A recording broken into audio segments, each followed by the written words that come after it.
Unfurl the sails and start your engines, mateys, because today we're taking a look at the pirate racing game, Jamaica. Each pirate will have a deck of cards, a line of holds, and a bit of provision to start off with. Then the first player rolls the action dice and places them according to which card they intend to play. Each card has a morning and an evening action. The first player gets to decide in which order to place the dice. Once all players have secretly selected a card, the first player flips their card and reveals their actions. Here's what they do. If there's a resource, you'll take the amount indicated by the appropriate die and add them to an empty hold. If none are empty, you gotta dump some of your cargo to make room. If there's a green arrow, you move forward.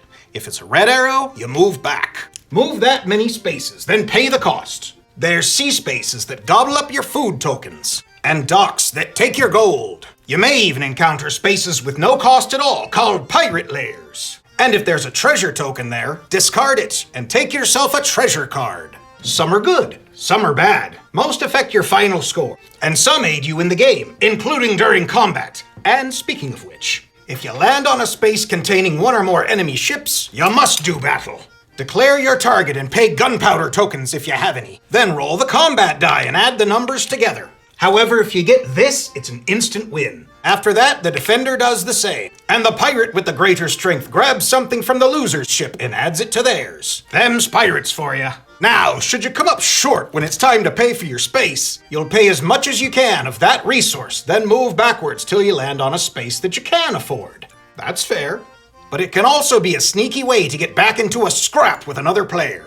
If you find yourself overstocked with gunpowder and very little gas in the tank, drop back, attack another player, and clean them out. This may be a race, but it's bloody full of cutthroat scallywags. The players each play their cards, take both full actions, and then another round. First to the finish causes all players' scores to be tallied, and then a victor is crowned. This is a great game for groups, but it also plays well with less. There's a special ghost ship variant rule for 2 players. We'll get into that later. But there's a surprising amount of strategy to be found in such a simple game.